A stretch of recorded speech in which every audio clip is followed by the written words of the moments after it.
The alien girl reunites with her hero, the human who once risked everything for her. The old cargo ship Lucky Break shuddered as it docked at Nexus Station. Captain Marcus Chen watched the docking clamps lock into place with a familiar mix of relief and worry.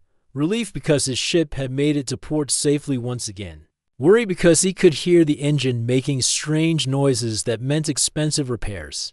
Marcus was 43 years old now, with gray starting to show in his dark hair. His face carried the lines of someone who had spent too many years in space, dealing with difficult cargo runs and even more difficult customers. He wore a simple brown jacket over his ship uniform, nothing fancy. He was not the kind of person who stood out in a crowd.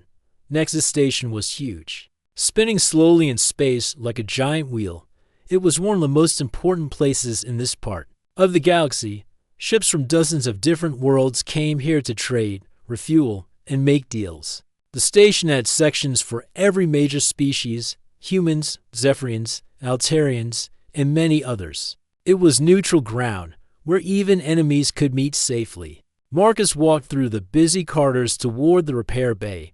The station always amazed him with its mix of beings. Tall, thin Altarians walked past short, furry Bendari merchants. The air smelled like a combination of different atmospheres and cooking foods from 20 different worlds. He found the repair bay manager, Zephyrian named Ketelos. Zephyrians looked somewhat like humans, but they were taller and thinner. Their skin had a blue-gray color, and they had large, bright eyes that seemed to see everything. Ketelos had been running this repair bay for years, and Marcus had used his services before. Captain Chen, Ketelos said in accented but clear human language. Your ship sounds sick again. Marcus laughed, but it was not a happy sound. She's getting old. Just like me. The engine is making noise, and the life support system has been acting strange. How long will it take to fix? Ketelos walked around the ship, listening to the engine. His large eyes moved over every part of the hull. 3 days. Maybe 4. The parts will cost you 8,000 credits. Marcus felt his heart sink. 8,000 credits was more money than he had.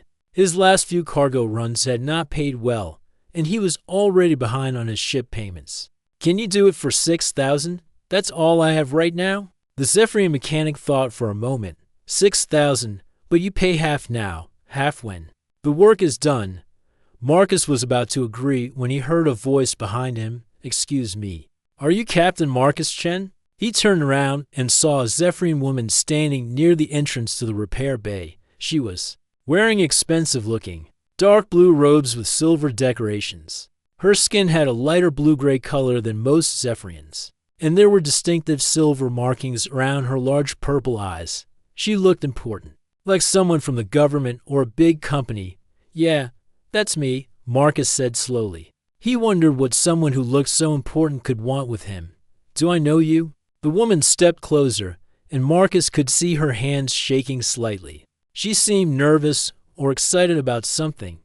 My name is Ambassador Lyra Hayev, the Zephyrian Commonwealth. I have been looking for you for a very long time. Marcus felt confused. An ambassador was looking for him. That could not be good news. In his experience, when important people looked for cargo pilots, it usually meant trouble. I don't think I've done anything wrong lately. My papers are all good, and my cargo manifest is clean. Lyra Hai smiled, and there was something warm about her expression. You are not in trouble, Captain Chen. Quite the opposite. I believe you once saved my life. Marcus stared at her, trying to remember. He had met many aliens over the years, but he would remember meeting an ambassador. I think you have the wrong person. I've never met any ambassadors. Not as an ambassador. Lyra Hai said softly, 15 years ago, on Kepler 440b, you found a small Zephyrian girl hiding in the ruins of her village. You kept her safe and brought her to a refugee station. Suddenly, Marcus felt like the air had been knocked out of his lungs. Those large purple eyes, the silver markings on her face, he did remember. But the person he remembered was a terrified 8-year-old child, not this confident, elegant woman. Lyra, he whispered. Little Lyra. Tears began to form in Lyra Hayes' eyes. You remember my name. After all these years, you remembered. Marcus felt overwhelmed. The last time he had seen her, she was so small and scared. Her family had been killed when the hegemony forces attacked her village. He had found her hiding under some broken walls, barely alive. She had been so thin and frightened that she could barely speak. "You're so grown up," Marcus said, still trying to process what he was seeing. "And you're an ambassador now?" "The youngest ambassador in Commonwealth history," Lara Hai said with pride. "And I owe it all to you." "You don't owe me anything," Marcus said quickly. "I just did what anyone would do. You were just a kid who needed help." Lara Hai's expression became serious. "That is exactly why I have been searching for you. What you think of as normal kindness is seen very differently by my people, and right now, I need your help again." Marcus felt a familiar worry building in his stomach. "What kind of help?" "There are peace negotiations happening here on Nexus Station right now," Lara Hai explained. "The hegemony is threatening to attack both human and Zephyrian worlds. We are trying to build an alliance to stop them, but it is not going well." "I don't know anything about politics or peace negotiations," Marcus said. "I'm just a cargo pilot." "You are much more than that," Lara Hai said firmly. "The story of what you did for me has become famous among my people. It changed how Zephyrians think about humans.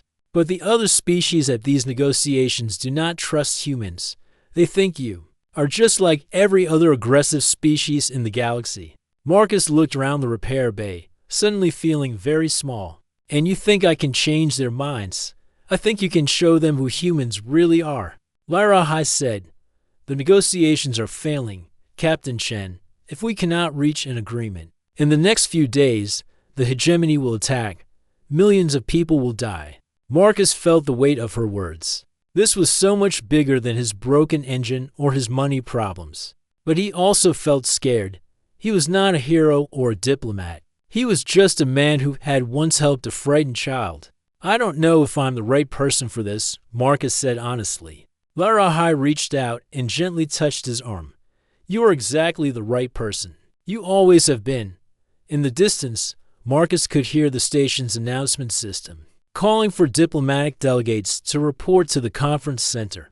The future of multiple worlds was being decided, and somehow, he had become part of it. Everything had started with one simple choice 15 years ago.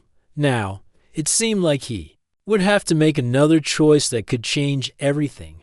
Lara Hai led Marcus through the quieter sections of Nexus Station to her diplomatic quarters.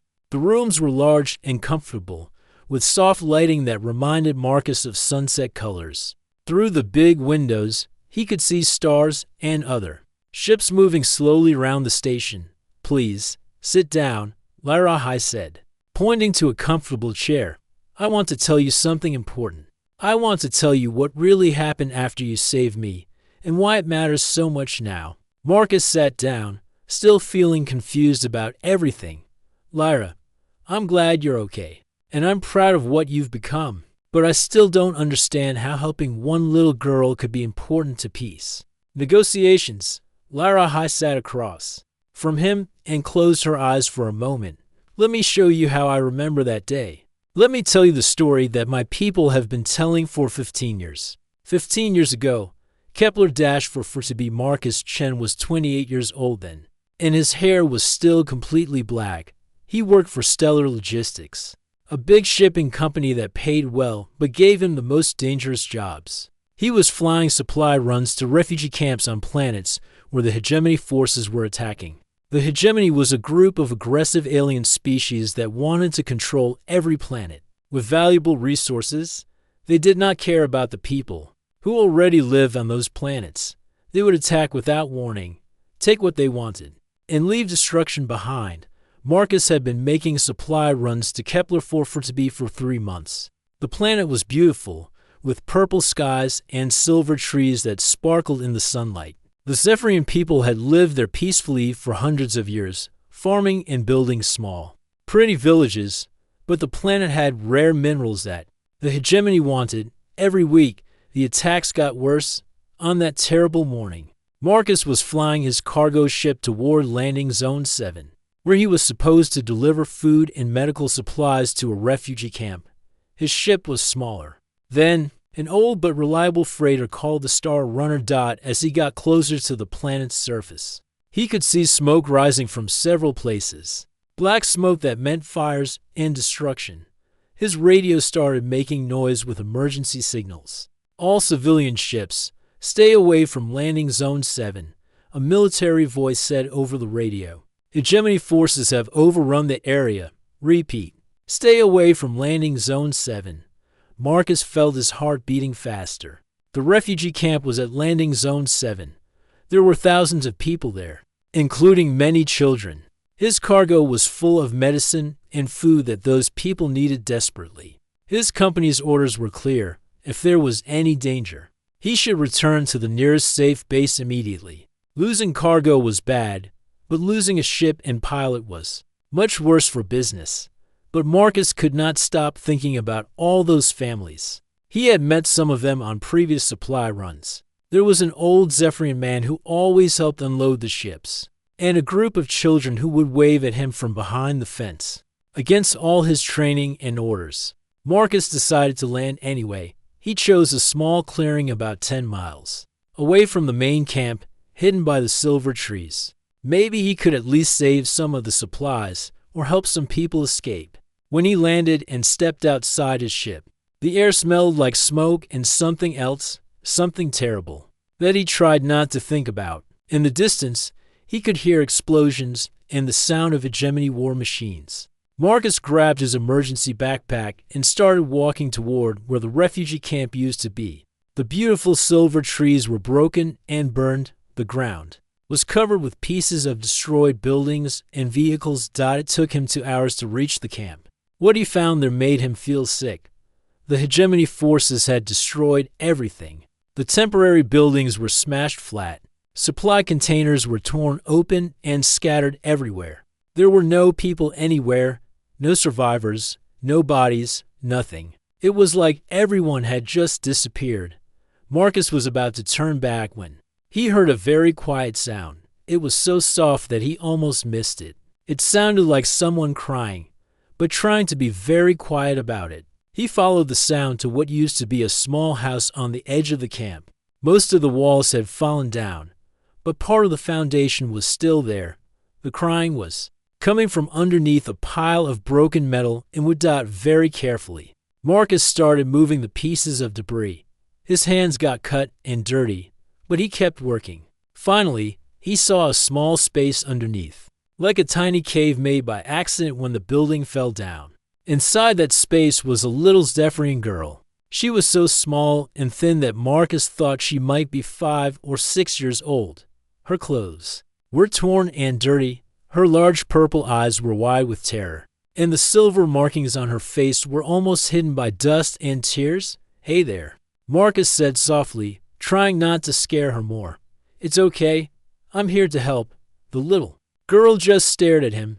She was shaking, and Marcus could see that she was badly hurt. There was blood on her arm, and she was holding her side like it hurt to breathe. "My name is Marcus," he said, speaking slowly and clearly. "What's your name?" For a long time, the girl did not answer. Then, in a voice so quiet he could barely hear it, she whispered, "Lyra." "Okay, Lyra, I'm going to get you out of there, and then I'm going to take you somewhere safe." It took almost an hour to carefully move enough debris to get Lyra out of her hiding place. She was badly hurt but alive. Marcus gave her water from his emergency supplies and used his first aid kit to clean her wounds. "Where's your family?" Marcus asked gently. Lyra's eyes filled with tears again. "They took them away," she whispered. "The bad ships came, and they took everyone away. I hid under the floor when Mama told me to hide." Marcus felt anger building in his chest. The hegemony did not just destroy buildings, they took people as prisoners or worse. This little girl was completely alone in the world now. "Lyra, I have a ship," Marcus said. "I can take you to a safe place where there are other Zephyrian people who will take care of you." Lyra looked at him with those big eyes. "You would do that, even though I'm not human?" The question made Marcus's heart hurt. "Of course I would. You're just a little kid who needs help. That's all that matters. Back to the present. Lyra wiped tears from her eyes as she finished telling the story. You carried me to your ship and hid me in the cargo hold. You gave me your food and water. You taught me basic human words so I could pretend to be a human refugee child if anyone found me. Marcus remembered now. He had kept Lyra hidden for almost 3 weeks, jumping from station to station, looking for a safe place where Zephyrian refugees were being cared for. But you got in trouble for helping me, Lyra said quietly. When the authorities found me on your ship, they arrested you. Your company fired you. You spent 6 months in prison. Marcus nodded. It was worth it. You were safe. That is exactly what you told the judge, Lyra said with a smile. When they asked you why you risked everything for one alien child, you said, some things matter more than a career. She's just a kid. I remember, Marcus said simply. Those words changed everything for my people, Lyra said. And now, I need the galaxy to hear them too. Marcus sat quietly for a long time after Lyra finished her story. Through the window, he could see the busy traffic of ships moving around Nexus Station. Each one carried people going about their normal lives, not knowing that the peace of the entire galaxy might be in danger. I still don't understand, Marcus said finally. So you told other Zephyrians about what happened? That's nice. But how does that help with peace negotiations? Lyra stood up and walked to a wall panel. When she touched it, the wall became a display screen showing pictures and documents. Let me show you something that might surprise you. The first image showed a large crowd of Zephyrians gathered in what looked like a public square. They were holding signs with words written in both Zephyrian language and human English. Marcus could read some of the signs. Humans show true kindness and learn from Marcus Chen. This was taken on Zephyr Prime 3 years after you saved me, Lyra explained. It was the first Human Appreciation Day that my people ever held. Marcus stared at the picture. Human Appreciation Day. Before you saved me. Most Zephyrians thought humans were just another aggressive species, Lyra said. We traded with you, yes, but we did not trust you. We thought you were like the hegemony, only interested in profit and power. She touched the panel again, and new images appeared. These showed Zephyrian children in schools learning about human culture. There were pictures of mixed human and Zephyrian communities on frontier planets. There were Zephyrian scientists working alongside human researchers. Your story spread through our entire civilization, Lyra continued. But it was not just the story of what you did. It was the story of how you thought. When the authorities questioned you, they recorded everything you said. My people studied those recordings for years. Marcus felt uncomfortable. They recorded me? Every word, Lyra said with a small smile. You probably do not remember everything you said during those long interviews. But I do. I have listened to them hundreds of times. She touched the panel again, and Marcus heard his own voice. From 15 years ago, he sounded younger and angrier than he remembered. You keep asking me why I risked my career for one alien kid, his recorded voice said. The answer is simple. She needed help, and I could help her. That's what decent people do. It doesn't matter what species she is. But the regulations clearly state, another voice began. I don't care about regulations. Young Marcus interrupted.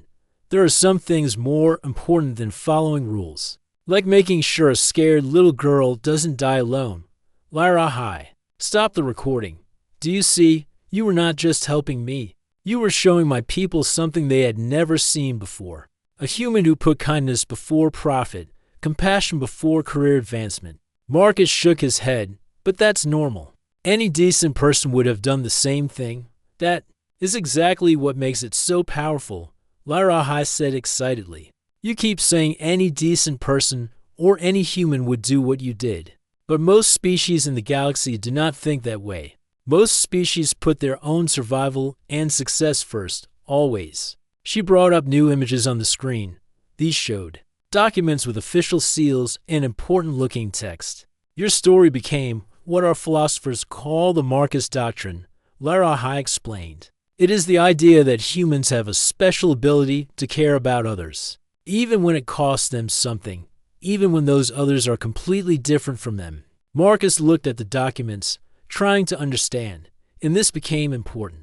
To your government, it became the foundation of our relationship with humanity, Sci-Fi said. Before the Marcus Doctrine, we had trade agreements with humans. After the Marcus Doctrine, we became true allies. We started sharing technology, building joint colonies, defending each other against common enemies. She touched the panel again, showing a map of this part of the galaxy. Human and Zephyrian territories were marked in different colors, but they were mixed together like pieces of a puzzle. For 15 years, humans and Zephyrians have been the closest allies. In this region of space, Sci-Fi said, we trust each other in ways that most species never trust anyone. And it all started because one human cargo pilot chose to help a frightened child. Marcus began to understand how big this really was. So when the hegemony started threatening both our peoples, we immediately agreed to work together. Sci-Fi finished. But the other species are afraid to join us. They think it might be a trap. What kind of trap? Sci-Fi's expression became serious. They think humans are manipulating the Zephyrians. Somehow, they believe humans are too clever and too aggressive to really care about other species. They think the Humans-Zephyrian alliance is just a way for humans to gain power over this part of the galaxy. Marcus felt frustrated. That's stupid. Why would we want to control other species? Because that is what most powerful species do. Sci-Fi said sadly. The hegemony does it. The old Altarian Empire did it. Even the Zephyrians did it long ago, before we learned better. She brought up images from the current peace negotiations. Marcus could see representatives from many different species sitting around a large table. They all looked worried and suspicious. 3 days ago, the Bendari delegation walked out of the negotiations. Sci-Fi said, yesterday, the Thrakari said they would not sign any agreement that included humans. This morning, even our old friends the Altarians said they needed more time to think. So the negotiations are failing completely, Sci-Fi said, and we are running out of time. Our intelligence reports say the hegemony is gathering a massive fleet. They plan to attack in less than 2 weeks. Marcus looked at the star map. Again, if the hegemony attacked and there was no alliance to stop them, millions of people would die, human colonies, Zephyrian settlements, and many other worlds would be destroyed or enslaved. What do you want me to do? Marcus asked quietly. Sci-Fi turned to face him directly. I want you to speak to the Galactic Council. I want you to tell them the same thing you told me 15 years ago, that humans are not interested in controlling other species, that humans care about doing what is right, even when it is difficult. But I'm just one person, and I'm not even an important person. I'm just a cargo pilot. That is exactly why they might listen to you, Sci-Fi said. You are not a politician or a military leader or a businessman.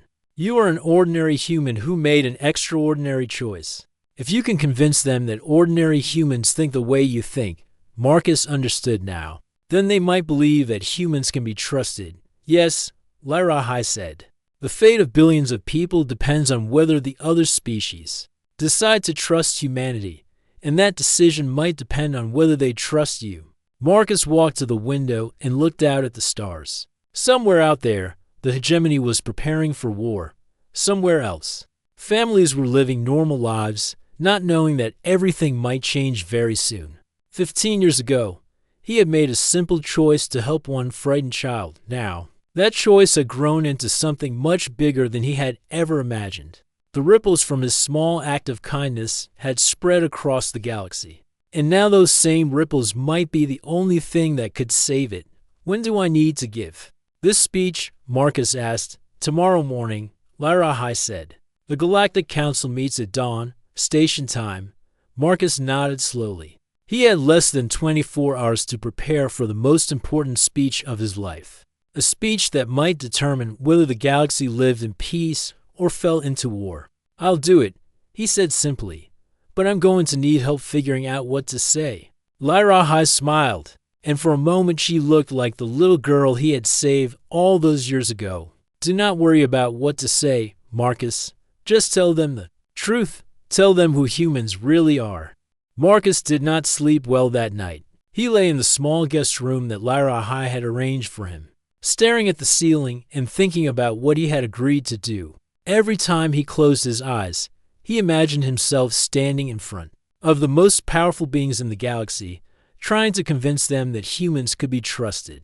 The problem was, Marcus did not feel like someone who should represent all of humanity. He was just a cargo pilot who had made one decent choice 15 years ago. He was not a hero or a leader or even a particularly good speaker. What if he said the wrong thing? What if he made everything worse at 5 a.m, station time? Marcus gave up trying to sleep. He got dressed and walked to the small kitchen area in Lyra High's quarters. She was already there, preparing a simple breakfast and looking as worried as he felt. Could not sleep either? She asked. I keep thinking about all the ways this could go wrong. Marcus said. He sat down at the table and accepted the cup of coffee she offered him. Lyra, maybe you should find someone else to do this. Someone more important. Someone who knows how to talk to politicians. Lyra High sat down across from him. Marcus, do you remember what you told me when I was afraid to leave your ship and go to the refugee center? Marcus thought back to those long weeks when he had hidden her in his cargo hold. I told you that being brave didn't mean you weren't scared. It meant doing the right thing even when you were scared. Exactly. Lyra High said with a gentle smile. You are scared now, but you are still willing to do what needs to be done. That is exactly the kind of person the galaxy needs to see. Before Marcus could answer, an alarm started making noise throughout the station. The lights in the room changed from normal white to flashing red, and an announcement came over the communication system. Security alert in Section 7. All personnel remain in your quarters until further notice. Lyra High's face went pale. Section 7. That is where the diplomatic conference rooms are located. They turned on the news display and watched us. Reporters explained what had happened. A group of hegemony agents had somehow gotten onto the station and tried to plant bombs in the main conference room where the peace negotiations were taking place. Station security had stopped them, but barely. They were trying to kill all the diplomatic delegates, the news reporter said. If the bombs had gone off during today's meetings, representatives from dozens of species would have died. Marcus felt anger building in his chest. They're trying to make sure the peace talks fail completely. It gets worse, Lyra High said, pointing at the screen. Look at what the other delegates are saying now. The news showed interviews with several alien representatives. A tall, thin Altarian diplomat was speaking to reporters. This attack proves that we cannot trust anyone, the Altarian said. How do we know the humans were not involved? How do we know this alliance is not part of some larger human plan? A short, furry Bendari merchant shook his head sadly. Humans and Zephyrians want us to fight their war for them. But maybe this war only exists because humans made the hegemony angry in the first place. Marcus turned off the display, feeling sick. They think we're responsible for this? We're the ones trying to stop the hegemony. Fear makes people suspicious of everyone. Lyra High said, now they are more afraid than ever to trust humans. Your speech this morning is more important than ever, but it will also be much more difficult. Marcus put his head in his hands. I can't do this, Lyra. I'm not the right person to save the galaxy. I'm just a guy who drives a cargo ship. Lyra High was quiet for a moment. Then she stood up and walked to her computer terminal. Marcus, I want to show you something. I have been collecting information for years, preparing for this moment. I think it is time you saw it. She brought up a series of files on the screen. Each file had a picture of a different human and a short description. Dr. Sarah Kim, Lyra High read from the first file. Human medical officer who stayed behind on Vega Colony when it was evacuated. She spent 3 months treating wounded Thrakari refugees, even though she could have left safely. She saved over 100 lives. She clicked to the next file. Engineer James Rodriguez, when the mining platform on asteroid M47 was damaged, he gave his only escape pod to a group of Altarian workers. He fixed the platform's life support system and waited 2 weeks for rescue, nearly dying of hunger. Another click, teacher Maria Santos. She has spent 10 years on the frontier world of New Haven, running a school for refugee children from 6 different species. She could make much more money teaching on Earth, but she says the children need her more. File after file appeared on the screen. Hundreds of humans who had made choices similar to Marcus's choice, humans who had risked their lives, their careers, their comfort to help others, humans who had put compassion before profit, kindness before personal gain. This is not a complete list, Lyra High said softly. I find new stories like this every month. Humans who choose to help others, even when it costs them something. Even when those others are aliens from completely different worlds. Marcus stared at the screen, amazed. I had no idea there were so many stories like this. That is exactly the point, Lyra High said. You think what you did was unusual, but it was not. You think you are not qualified to represent humanity, but you are the perfect representative. Because what you did is what humans do. She brought up another file. This one containing reports from alien anthropologists who had studied human behavior. Dr. Vextar of the Altarian Science Institute, Lyra High read. His conclusion after 20 years of research, humans show an unusual tendency to help others, even at personal cost.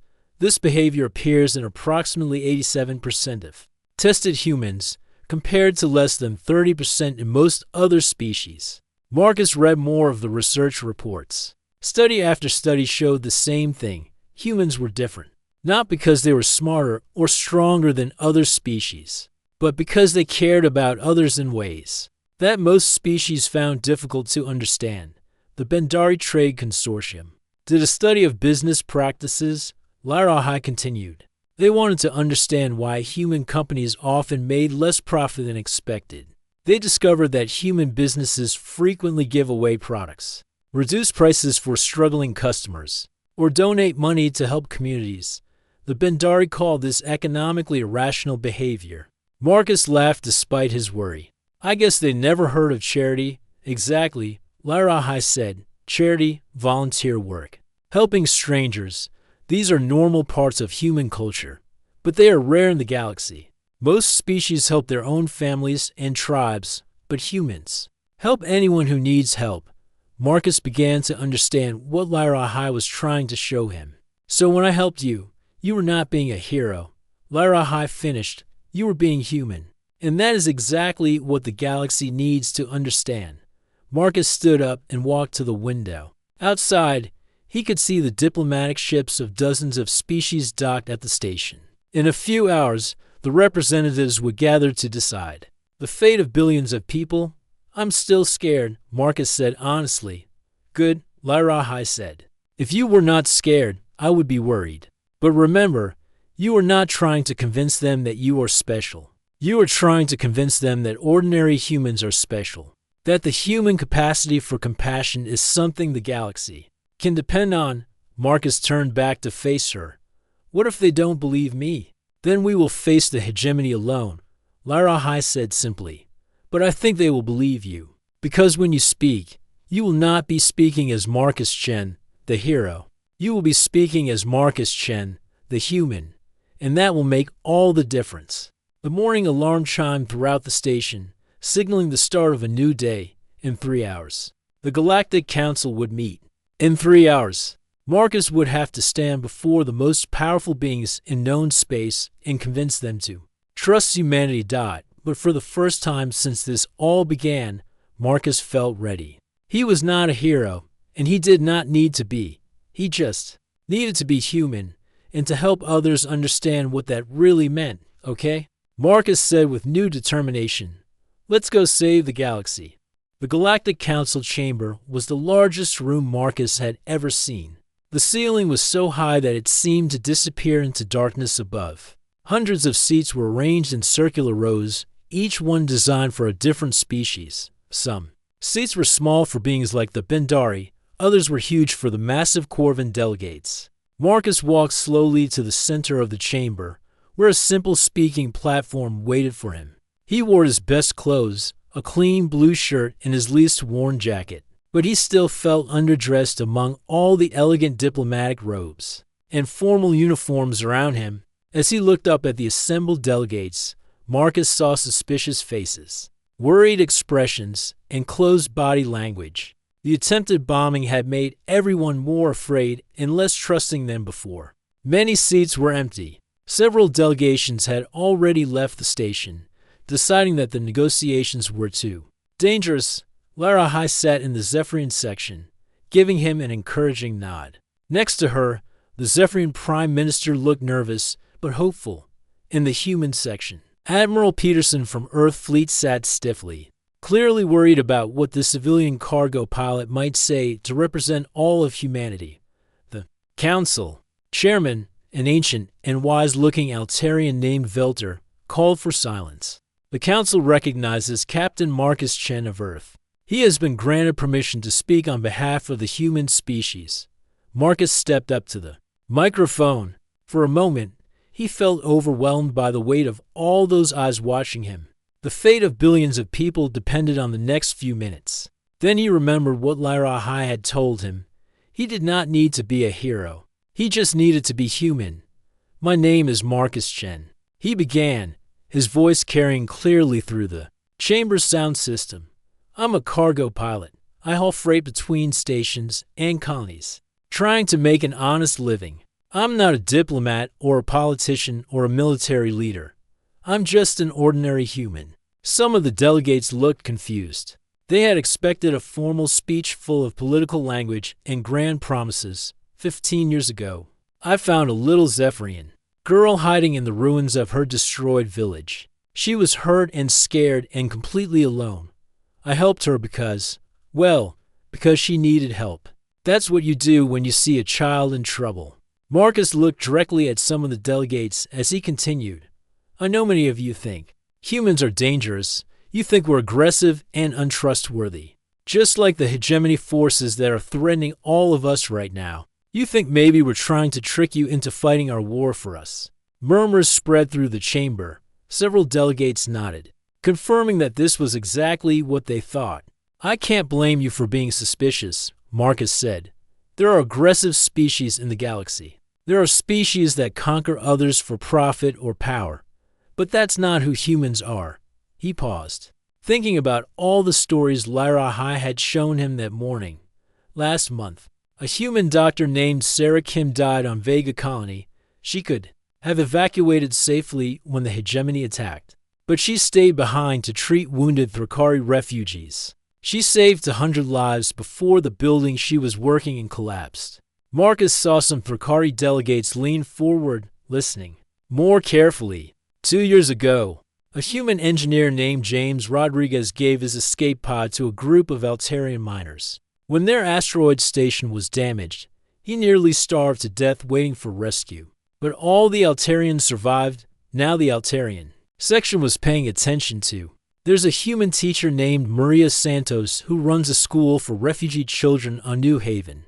Kids from 6 different species, all learning together. She could make more money teaching on Earth, but she says the children need her more. Marcus looked around the chamber. "I could tell you hundreds of stories like this. Stories of humans who chose to help others, even when it cost them something. Even when those others were complete strangers from different worlds." A Bendari delegate stood up. "But why?" she asked in her high, squeaky voice. "Why do humans help others when there is no profit in it?" Marcus smiled. "Because that's what decent people do. When you see someone who needs help, and you can help them, you help them. It doesn't matter if they're human or alien or what they look like. It doesn't matter if you get paid for it. You help because it's the right thing to do. But most species do not think this way," said a deep voice from the Corvin section.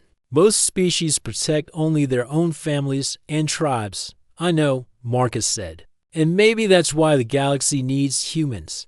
Not because we're stronger or smarter than everyone else, but because we care about everyone else." He thought about Larahai's research, about all the evidence she had shown him.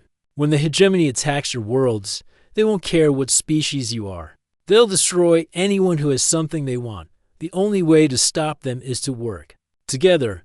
And if you're going to work with humans, you need to know that we won't betray you the moment it becomes convenient. Marcus looked directly at the Altarian chairman. 15 years ago, I risked my career and my freedom to save one alien child. Today, millions of humans are ready to risk their lives to save alien worlds they've never even seen, because that's who we are." The chamber was completely silent now. Even the delegates who had looked most suspicious were listening carefully. "I'm not asking you to trust humans because we're perfect," Marcus concluded. "I'm asking you to trust us because we care. When your people are in danger, we'll help them. When your children need food, we'll share ours. When your worlds are threatened, we'll fight beside you. Not because we want something from you, but because it's the right thing to do." Marcus stepped back from the microphone. "That's all I have to say.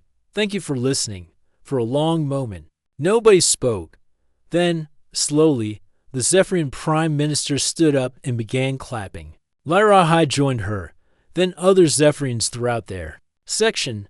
The Thrakari delegation stood next, remembering Dr. Kim's sacrifice for their people. Then the Altarians, thinking of Engineer Rodriguez. One by one, other delegations rose and applauded. Even some of the delegates who had been most suspicious were nodding thoughtfully. Marcus had not given them political promises or military guarantees. He had simply shown them who humans really were. 3 days later, the combined fleet that gathered at Nexus Station was the largest multi-species force in galactic history. Human ships flew alongside Zephyrian cruisers, Altarian destroyers, and vessels from dozens of other worlds when the hegemony attack force arrived, expecting to find divided and frightened enemies. They instead faced a united galaxy. The battle was fierce but brief. Outnumbered and outgunned, the hegemony forces retreated to their home systems and agreed to peace negotiations. 6 months later, Marcus was back to hauling cargo. But now his routes took him between the worlds of the new Galactic Alliance. His ship carried diplomatic messages, cultural exchange materials, and relief supplies for worlds still recovering from hegemony attacks. On his latest run to New Haven Colony, he delivered supplies to Maria Santos' school. As he watched human and alien children playing together in the schoolyard, Marcus received a message from Lyra. She had been promoted to Secretary of Interspecies Relations, coordinating the cultural exchange programs that were spreading human concepts of compassion throughout the galaxy. Her message contained a video from a Corvin relief station, where Corvin volunteers were sharing food with refugees from many different species. They learned this from watching humans. Lyra's message said, "Your people are teaching the galaxy how to care for each other." Marcus smiled as he watched the video. He had never thought of himself as a teacher or a hero. He was still just a cargo pilot, making his living among the stars. But now he understood that sometimes the most important thing you can do is simply be yourself, because sometimes being an ordinary human is exactly what the galaxy needs.